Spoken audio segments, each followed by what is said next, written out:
Sutra teratai yang menakjubkan. Bab 7, Perumpamaan Kota Gaib.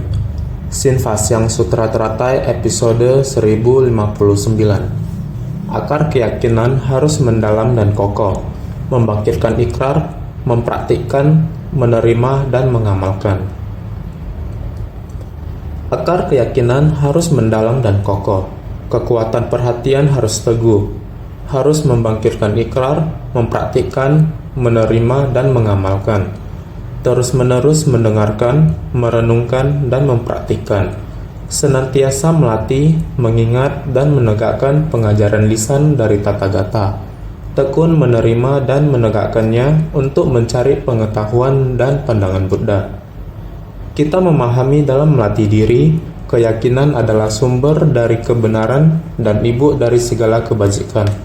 Dapat memupuk segala akar kebajikan.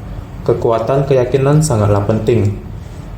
Jika kita kekurangan keyakinan, kita tidak akan bisa mewujudkan harapan kita di dalam kehidupan. Dalam kehidupan, kata keyakinan sangatlah penting, baik dari karir, pendidikan, maupun spiritual. Tidak akan terlepas dari kata keyakinan. Keyakinan, akar keyakinan harus mendalam, harus sangat mendalam dan kokoh. Ini adalah hal yang tidak boleh kurang bagi para praktisi. Kita di dalam 37 faktor pendukung menuju pencerahan, 5 akar dan 5 kekuatan. Akar keyakinan sangatlah penting. Berada di dalam urutan pertama. Akar keyakinan dan kekuatan keyakinan adalah salah satu landasan kita. Di dalam pelatihan diri yang sangat penting, kita harus mempunyai akar keyakinan. Juga harus ada akar dan kekuatan semangat. Akar dan kekuatan keduanya ada di dalam. 5 akar dan 5 kekuatan adalah akar keyakinan, kekuatan keyakinan, akar ketekunan, kekuatan ketekunan, masih ada lagi akar dan kekuatan pikiran. Akar dan kekuatan keteguhan pikiran, akar dan kekuatan kebijaksanaan. Dalam hal ini kita harus bersungguh hati. Maka memiliki akar keyakinan juga termasuk kekuatan keyakinan. Akar keyakinan, jika kekuatan keyakinan teguh dan kokoh, arah kita juga tidak akan menyimpang. Akar perhatian, kekuatan perhatian, jika sangat kuat, teguh, dengan demikian arah kita dapat lebih stabil. Tidak akan selisih sedikit dan menyimpang ribuan mil. Maka keyakinan, perhatian, ketekunan, samadhi, kekuatan kebijaksanaan sangatlah dibutuhkan. Maka kita harus sepenuh hati. Akar keyakinan harus mendalam dan kokoh. Kekuatan perhatian harus teguh. Ini adalah dasar. Kita harus memiliki keyakinan, memiliki samadhi, memiliki perhatian, memiliki ketekunan. Dengan sendirinya, arah pembinaan diri kita tidak akan menyimpang. Ditambah ikrar, kita harus berikrar, memiliki keyakinan, memiliki perhatian, memiliki samadhi, memiliki ketekunan, dan sebagainya. Kita masih harus berikrar, maka harus membangkitkan ikrar, mempraktikkan, menerima, dan mengamalkan. Mendengar, merenungkan, membina tidak terputus di dalam langkah kita. Ajaran dari Tathagata agar kita dapat menerima dengan baik. Setiap sutra, baik berasal dari kendaraan kecil, kendaraan sedang, maupun kendaraan besar, dharma yang seperti apapun, dari apa yang kita dengar, dari masuk ke dalam batin. Dharma kendaraan kecil, kita harus dengan sungguh hati melakukannya. Digunakan dalam setiap perbuatan kita, baik menaati sila, giat bersemangat, ini semua adalah memberi kebaikan untuk diri sendiri. Hendaknya kita tidak hanya memberi kebaikan untuk diri sendiri, kita juga harus memberi manfaat untuk orang lain. Jika kita tidak tahu bagaimana bersungguh-sungguh meyakini, membangkitkan ikrar dan mempraktikkannya, dengan demikian kita tidak akan ada ruang untuk bergerak maju. Oleh karena itu, kita tidak hanya harus teguh, kita juga perlu bergerak maju. Keyakinan, ikrar, praktik, kekuatan perhatian, mendengar, merenungkan, dan mempraktikkan. Ini semuanya sangat penting. Kita sebagai praktisi yang menekuni pengajaran lisan dari Buddha, Jangan mengira bahwa 37 faktor pendukung menuju pencerahan apakah hanya diterima dan diamalkan oleh praktisi kendaraan kecil. Jika kita kekurangan 37 faktor pendukung menuju pencerahan, kita bagaikan langit tanpa bumi. Melatih diri bukan hanya berada di ketinggian, mencapai kebudaan. Sering disebut memenuhi segala alam dharma pada alam semesta ini. Jika hanya membahas tentang ketinggian, apakah tidak ada daratan lagi? Bukan. Dalam pelatihan diri, lahan batin kita harus sangat kokoh. Daratan ini yang menutrisi kehidupan kita, memberi kita jiwa kebijaksanaan. Jika kita tidak ada dataran yang begitu luas, segala benda semua berada di daratan. Segala fenomena berada di dataran luas ini. Langit juga adalah segala alam semesta, mencakup segalanya. Segala prinsip kebenaran ini bermula dari bumi. Maka melatih diri, kendaraan besar maupun kendaraan kecil, kita harus menghargainya. Ajaran kendaraan kecil dimulai dari diri kita sendiri. Di dalam kehidupan dan perilaku orang, masalah dan wujud, semuanya berada dalam kehidupan kita sehari-hari. Sebagai praktisi, hendaknya meresapi nilai kebenaran ke dalam batin. Masuk ke dalam batin terdalam kita, memahami prinsip kebenaran. Saat melihat orang lain, masalah, benda akan melebur dengan pemikiran kita. Membuka mulut untuk berbicara, orang, masalah, benda, saat ada masalah yang terjadi, akan dipikirkan dengan tenang. Ini adalah menunjukkan biasanya dharma yang dihirup, kemudian saat bertemu dengan masalah eksternal, kita dapat menggabungkannya dengan prinsip kebenaran. Seharusnya dapat dipertimbangkan dengan jelas. Masalah yang benar, kita harus cepat-cepat melakukannya. Dapat menaklukkan masalah yang sulit sampai kita merasa masalah tersebut telah teratasi. Bukankah ini adalah dasar dari pengetahuan dan pandangan? Segala fenomena dan prinsip kebenaran harus jelas, lalu memegang teguh niat baik dengan kokoh.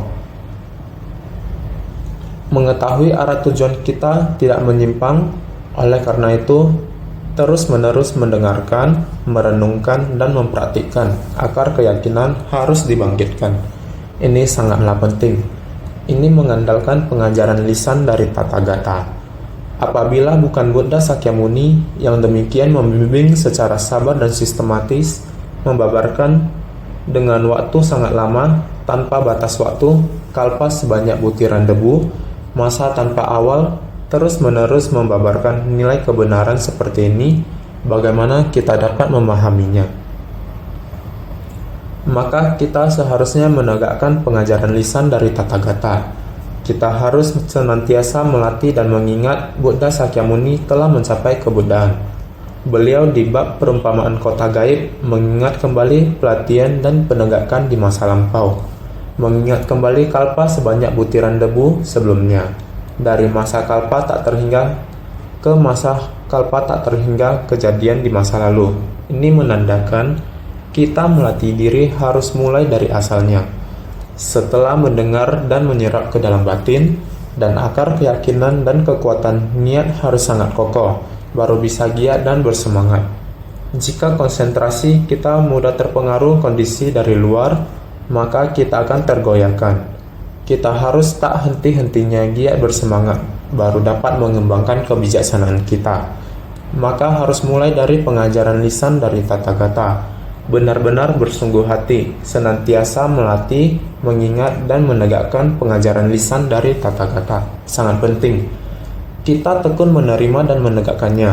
Buddha Sakyamuni bisa mencapai kebuddhaan, karena beliau telah melatih diri dalam waktu yang sangat panjang. Dari kehidupan ke kehidupan tiada henti melatih diri. Ke atas mencari jalan kebuddhaan, ke bawah membimbing para makhluk. Setelah itu, seperti yang telah kita bahas kemarin, 16 Ramanera telah memberi persembahan pada Buddha yang tak terhingga. Demikian melatih diri dan memberi persembahan kepada Buddha yang tak terhingga.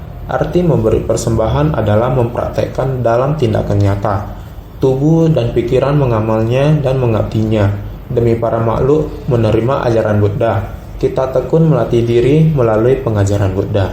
kemudian terjun ke tengah orang banyak untuk menyelamatkan para makhluk secara luas.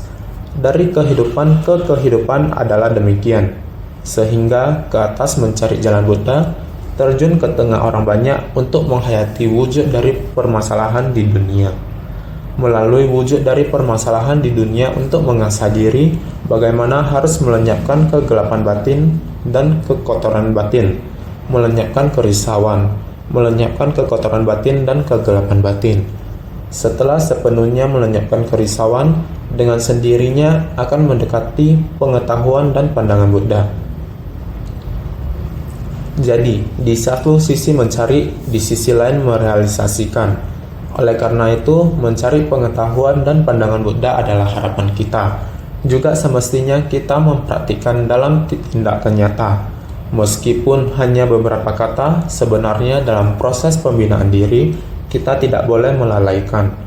Harus sangat serius, tekun dan giat bersemangat. Keyakinan yang teguh, ini semua adalah yang harus kita pelajari.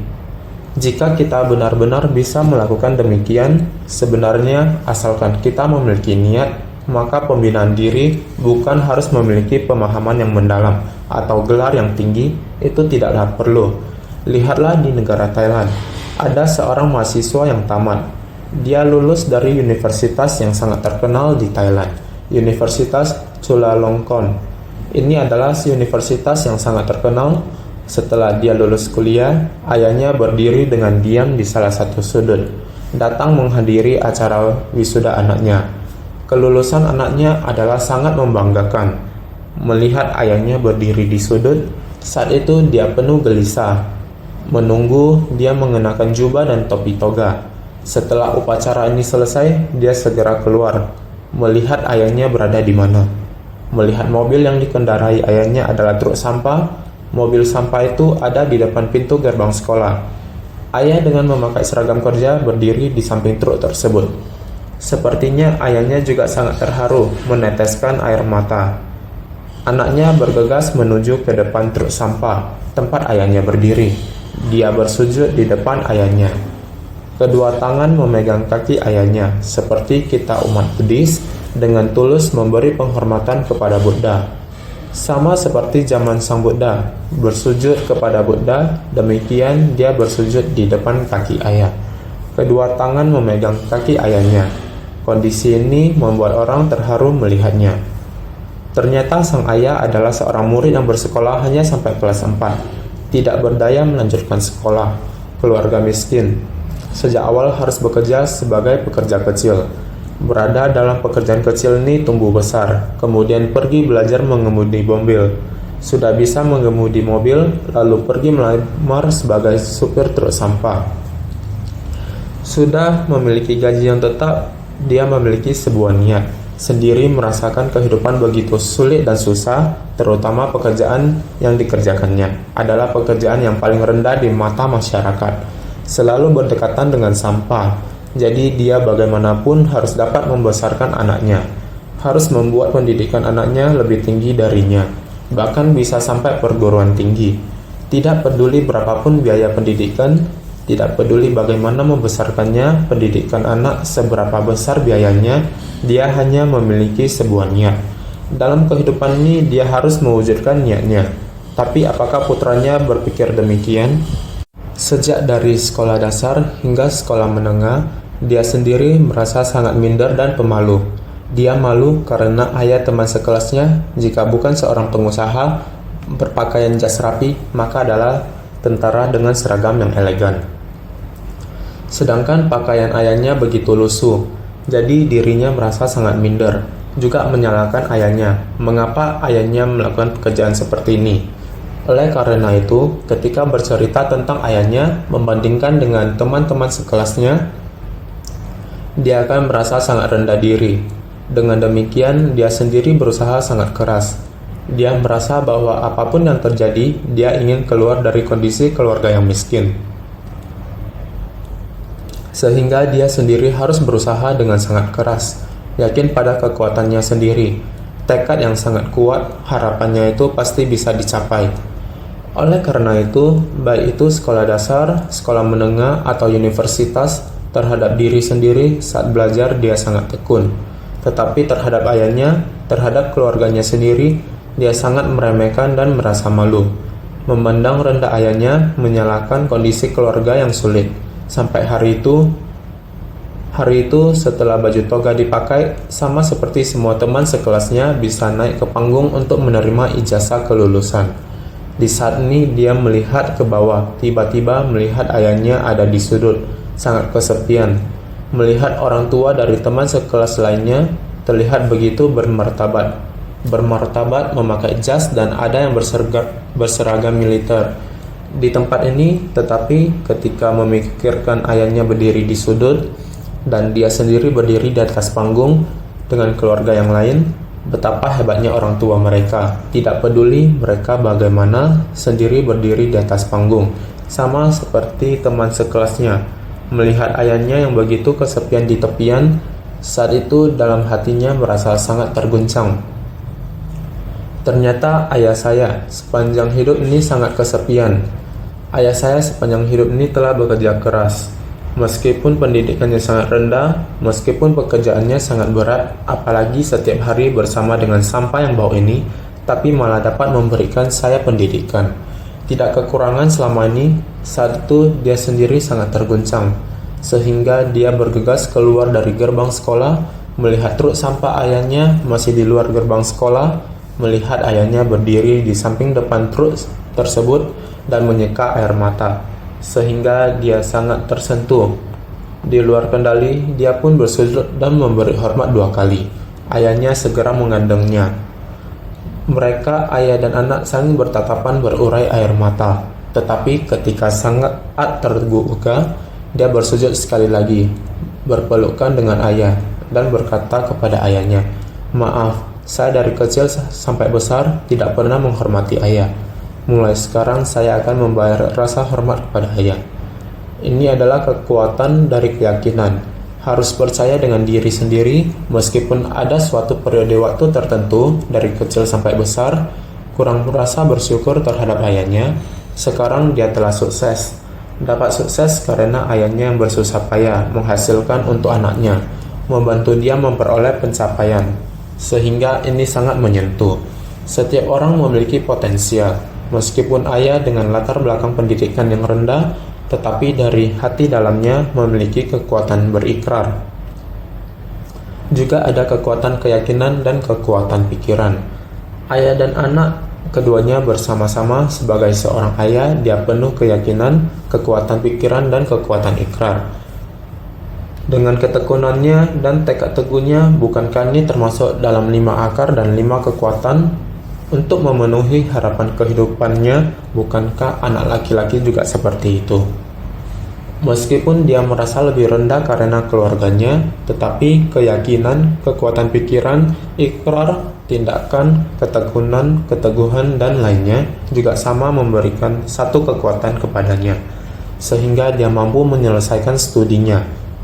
Saat ini telah membangkitkan rasa bersalah kepada ayahnya. Semua ini digabung sehingga dapat menutupi rasa bersalah kepada ayahnya. Bukankah pembinaan diri sama seperti ini? Yang terbaik adalah kita ingin memiliki kepribadian yang utuh, jelas antara mana yang benar dengan yang salah. Jika rasa minder bisa dilenyapkan dari masa kanak-kanak, itu berarti tidak ada keraguan. Pasti dia akan sangat berbakti, bersyukur, dan menghargai. Sejak dia masih kecil, bagaimana dia bisa menggunakan rasa minder dengan rendah hati? Ini disebut sebagai rasa minder, dengan menggunakan kekurangan dari rasa minder untuk menghadapi keluarga ini. Satu sama lain akan melewati hidup dengan sangat menderita. Sang ayah juga harus sangat sabar. Anak itu juga seperti ini, juga sangat menderita. Kondisi batin seperti ini, singkat kata, kita mulai belajar ajaran Buddha. Sama seperti di dalam kehidupan manusia. Akar keyakinan kita, kekuatan pikiran, ikrar, dan praktik, kita harus kokoh dan teguh. Dengan demikian, kita baru dapat mencapainya. Bukan hanya prinsip kebenaran ajaran Buddha saja yang dapat ditembus sampai tuntas, tetapi praktik kebajikan kita juga harus sempurna. Bukan hanya ada, saya memahami, saya membaca secara mendalam, saya dapat berbicara dan banyak menganalisis. Namun jika kebajikan tidak mencukupi, itu belum tuntas. Oleh karena itu, kebajikan sama seperti pemuda itu mengkompensasi kebajikannya setelah lulus, berbakti kepada ayahnya, berhutang rasa hormat kepada ayahnya, sekarang menebusnya.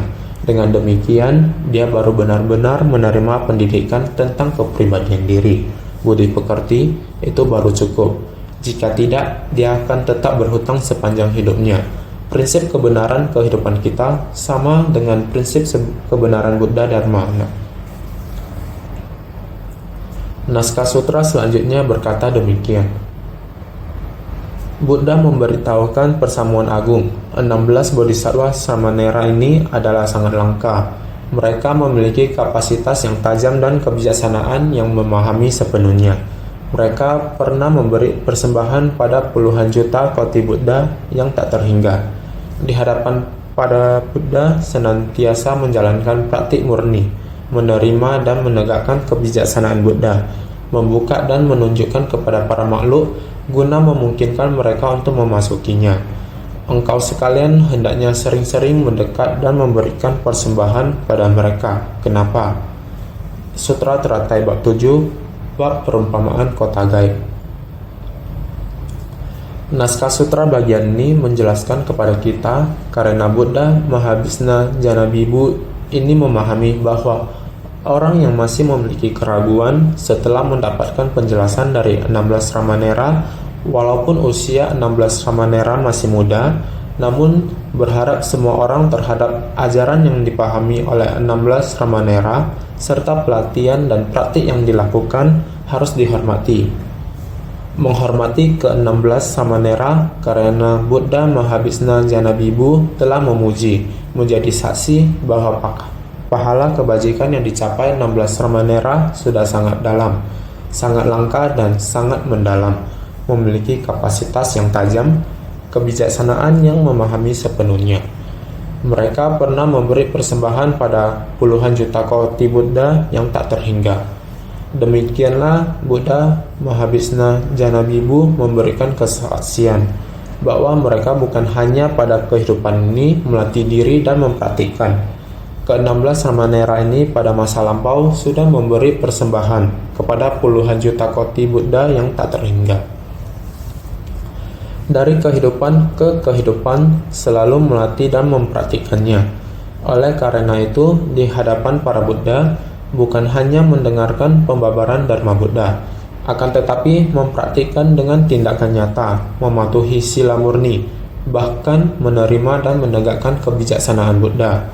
Kebijaksanaan Buddha adalah menapaki jalan bodhisattva, masuk ke tengah orang banyak, hati dan pikiran mereka murni, terjun ke tengah para makhluk untuk menyelamatkan para makhluk secara luas, membuka dan menunjukkan kepada para makhluk, berharap para makhluk dapat menerima ajaran Buddha, guna memungkinkan mereka untuk memasukinya, agar semua makhluk hidup dapat masuk ke dalam ajaran Buddha.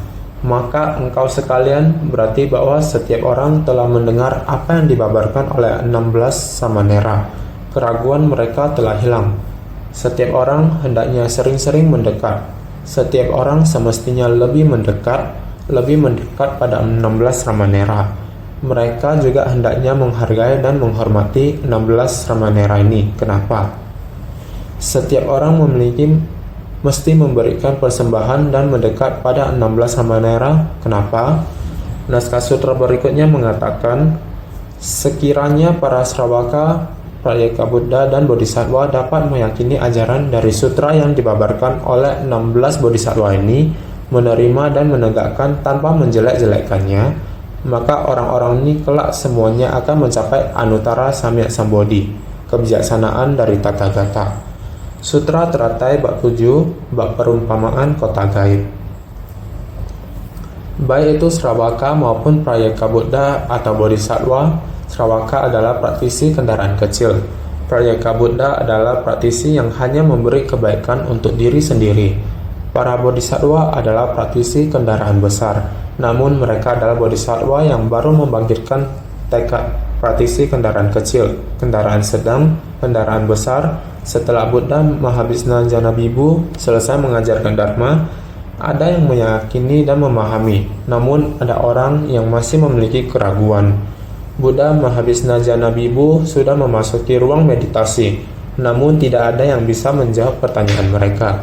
Jadi 16 Ramanera masing-masing menaiki singgasana, dan orang-orang yang memiliki jalinan jodoh dengan mereka masing-masing mengikuti 16 Ramanera, di mana mereka berada agar mereka dapat menerima ajaran. Pergi mendengar 16 Ramanera mengulangi ajaran kendaraan besar yang dibabarkan Buddha Mahavishna Janabibu. Sekiranya para Sravaka, Pratyeka Buddha, dan Bodhisattva, Sravaka dan Pratyeka Buddha adalah praktisi dari kendaraan kecil, termasuk Pratyeka Buddha dari Pratyeka Udayana. Para Bodhisattva adalah praktisi dari kendaraan besar, merujuk pada mereka yang baru membangkitkan tekad untuk menjalankan praktik Bodhisattva. Orang-orang ini sudah meyakini dan menerimanya, dan sepenuhnya menghilangkan delusi dan keraguan. Sampai pada Buddha Mahavishna Janabibu keluar dari meditasi dan telah mengerti yang dibabarkan oleh 16 Ramanera sangat bagus. Orang-orang yang mendengar juga telah meyakini dan menerimanya. Jadi beliau akan memberi kesaksian. Semua orang, tidak hanya Buddha, memasuki kediaman samadhi. 16 Ramanera mewakili untuk membabarkan. Semua orang meyakini dan menerimanya. Berharap semua orang mulai dari sekarang bisa mendekati masing-masing. Masing-masing harus mendekati dharma yang telah kita terima. Orang yang membabarkan itu adalah 16 Ramanera. Jangan meremehkan mereka, harus menghormati, karena masa lampau mereka telah bertemu dengan Buddha yang tak terhitung. Di tempat persamaan Buddha yang tak terhitung adalah dengan demikian menjalankan praktik murni.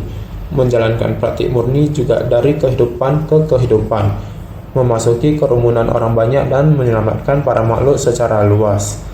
Sama juga halnya orang-orang ini adalah orang yang berjodoh dengan mereka.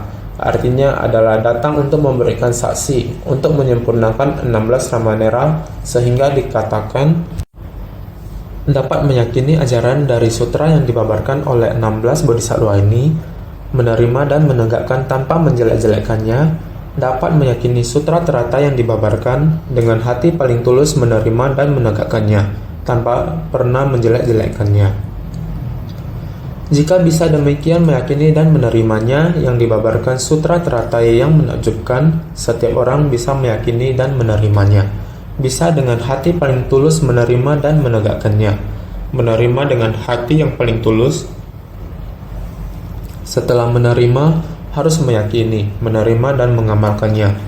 Tidak membangkitkan hati fitnah, ini adalah menerima dan menegakkan tanpa menjelek-jelekkannya. Dengan sangat tulus, karena sebab dan kondisi sudah matang, 16 Ramanera berkata kepada kita semua orang, kalian semua harus baik-baik meyakini dan menerimanya. Jangan setelah meyakini dan menerimanya, kemudian timbul fitnah.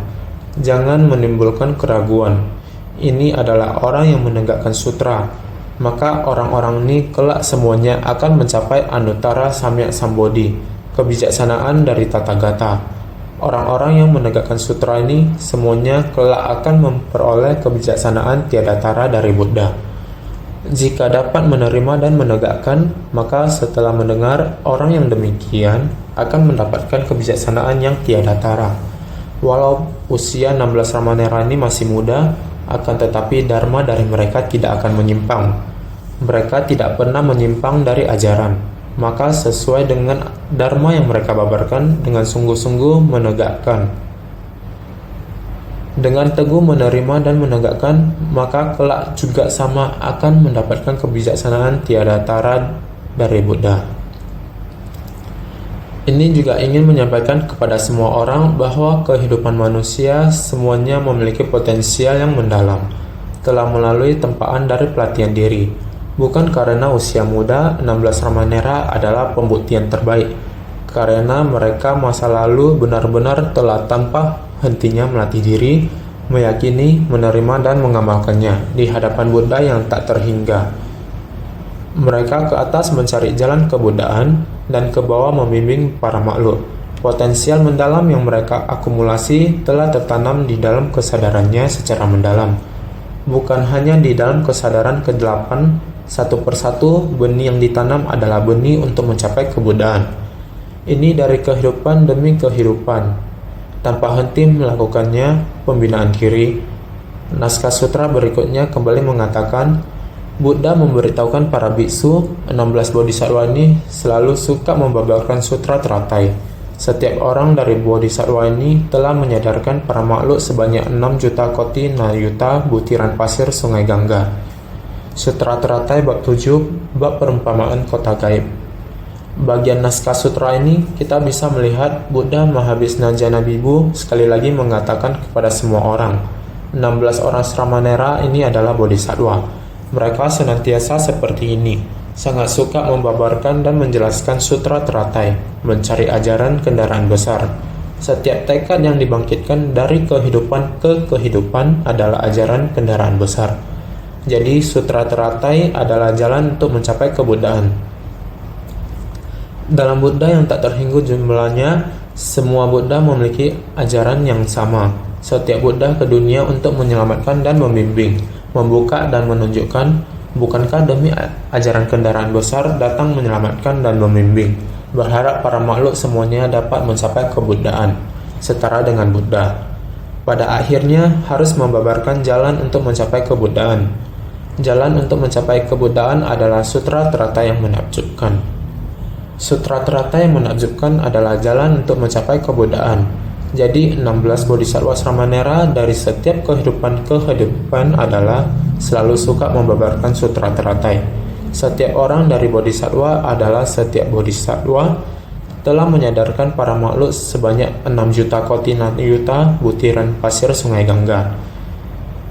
Itu adalah menunjukkan 16 Sramanera ini adalah 16 bodhisattva. Mereka adalah demikian, dari kehidupan ke kehidupan semua yang telah diselamatkan jika diakumulasikan terdapat sebanyak 6 juta koti nayuta butiran pasir sungai Gangga. Ini adalah menggambarkan jumlah yang sangat banyak, begitu banyak sehingga kita tidak mampu untuk memikirkan. Sebenarnya ada berapa banyak di awal bab perumpamaan kota gaib, berapa banyak waktu yang disebutkan pada masa Buddha Mahabhisna Janabibu dikatakan kalpa sebanyak butiran debu. Coba pikirkan, sebenarnya berapa lamakah satu partikel debu disamakan dengan satu kalpa? Begitu banyak deskripsi yang diberikan. Terus hingga pada masa Buddha Sakyamuni kembali mengabarkan masa lampau. Buddha Mahabhisna Janabibu pada masa lampau kembali lagi mengabarkan 16 Ramanera. Koti kalpa yang tak terhingga jumlahnya memberikan persembahan kepada para Buddha di masa lampau. Dapat dilihat waktu ini bagaimana direpresentasikan. Jadi kita harus tahu sifat hakiki setiap orang memiliki sifat hakiki. Sejak masa tanpa awal, setiap orang memiliki sifat hakiki kebuddhaan. Hanya saja dengan ketidaktahuan demikian terus berputar. Tujuan Buddha Sakyamuni adalah agar kita tahu dengan kesabaran untuk waktu yang lama, memiliki keyakinan teguh yang lama, menerima dan menegakkan. Mereka teguh, demikianlah kehidupan ke kehidupan tanpa henti terus, dipengaruhi secara berkesinambungan hingga ke tubuh dan batin kita. Bukankah semua adalah seperti sel-sel dalam tubuh? Semua sel dipenuhi akar kebijaksanaan demikian, keyakinan demikian.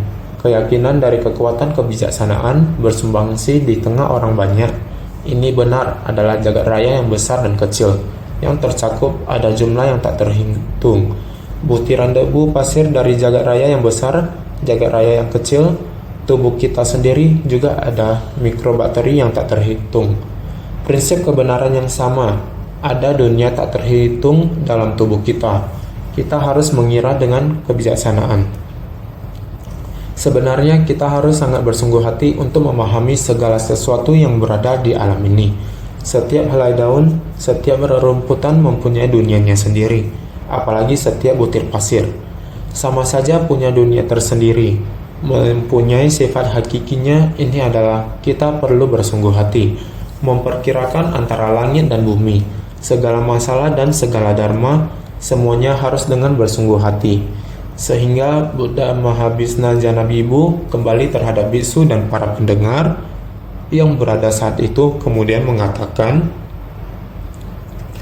Buddha memberitahukan para biksu, Ini menandakan kewelas asian dari Buddha Mahavishnu Janabibhu sungguh-sungguh mengatakan asal-usul Bodhisattva Sramanera telah melewati pembimbingan dan penyadaran, menghapus keraguan banyak orang, memiliki pengalaman yang banyak dalam membimbing dan menyadarkan orang. Buddha memberitahukan para biksu. Buddha dengan penuh kasih dan sungguh-sungguh mengumumkan perkataan ini. Mereka telah membimbing dan menyadarkan para makhluk, menghapus keraguan dan memberikan pemahaman, sehingga memperoleh manfaat. Selama kalpa sebanyak butiran debu terus menyadarkan para makhluk hingga waktu yang lama. Ini merupakan 16 Bodhisattva Sramanera. Mereka terhadap semua makhluk dari masa ke masa kehidupan, niat pikiran sangat kokoh. Demikian membimbing dan menyadarkan para makhluk, membuat para makhluk dapat sepenuhnya menghapus keraguan, membuat pikiran setiap orang, niat pikiran dapat memahami prinsip kebenaran yang mendalam. Selama kalpa sebanyak butiran debu terus menyadarkan para makhluk hingga waktu yang lama. Demikian mulai dalam lahan pelatihan setiap Buddha, dia menggunakan sutra teratai untuk membimbing dan menyadarkan para makhluk, membuat keraguan para makhluk sepenuhnya terhapuskan, membuat niat pikiran setiap orang dapat menerima ajaran Buddha, mendapatkan manfaat dengan waktu yang lama. Demikian dipertahankan, bersiteguh dan dalam membimbing para makhluk. Waktu yang lama, 16 Bodhisattva ini selalu suka membabarkan sutra teratai. Para Bodhisattva ini demikian sepenuhnya dengan sutra teratai, jalan mencapai kebuddhaan sebagai tujuan akhir. Demikian membimbing para makhluk. 16 Bodhisattva ini selalu suka membabarkan sutra teratai. Para Bodhisattva ini tidak membabarkan ajaran lain. Dalam pikiran mereka selalu suka membabarkan sutra teratai. Sebenarnya, ajaran yang disampaikan pada masa lampau mulai dari 4 kebenaran mulia, 12 nidana, 6 paramita dan segala praktiknya, sampai pada akhirnya memasuki parinirvana, juga membabarkan ajaran ini, sehingga tidak membabarkan ajaran lain. Juga demikian dalam sutra teratai telah mencakup begitu banyak ajaran, sehingga dalam pikiran mereka selalu suka membabarkan sutra teratai. Setiap orang dari Bodhisattva ini telah menyadarkan para makhluk sebanyak 6 juta koti nayuta butiran pasir sungai Gangga. Kapasitas yang disadarkan sama banyaknya dengan butiran pasir sungai Gangga. Kapasitas yang disadarkan ada demikian banyak. Inilah 16 Bodhisattva. Mereka sering dengan sukacita membabarkan sutra. Pada setiap kali persamuan memabarkan dharma, orang yang mendekati dan menerima bimbingan juga begitu banyak. 16 Bodhisattva suka untuk selalu membabarkan sutra ini. Dalam setiap persamuan dharma, mereka yang mendekat, dibimbing dan disadarkan. Juga sebanyak kumpulan orang ini. Begitu banyak jenis makhluk ini, selama banyak kehidupan dan kalpa yang panjang, berulang kali mendengarkan dharma dari Bodhisattva dan membina diri. Satu persatu dari mereka ada yang dahulu dan ada yang kemudian mencapai kebuddhaan. Dengan waktu yang lama, orang yang dibimbing sangat banyak, sehingga berbagai macam para makhluk selama beberapa kehidupan kalpa yang panjang demikian terus-menerus berulang kali mendengarkan dharma dari Bodhisattva. Berulang kali orang-orang ini mengikuti ke-16 Ramanera, demikian melatih diri. Demikian memahami ajaran Buddha, masing-masing sebelum dan sesudah mencapai kebuddhaan, sehingga mereka yang menerima bimbingan telah mencapai. Orang yang menapaki jalan Bodhisattva juga banyak. Sebelum dan sesudah telah tercapai, yang mencapai kebuddhaan juga banyak. Singkat kata, kita setiap orang sungguh pernah menjalin jodoh dengan 16 pangeran. Pada lahan pelatihan Buddha Mahavishnu Janabibhu menjalin jodoh dengan 16 pangeran sampai pada saat ini, sehingga kita walaupun waktu cukup lama, kita juga senantiasa mempertahankan, meyakini, berikrar dan mempraktikkan, mendengarkan, merenungkan, melatih diri, harus adanya sila, samadhi dan kebijaksanaan. Demikian berusaha mempertahankan dalam kehidupan sehari-hari, harus senantiasa lebih bersungguh hati.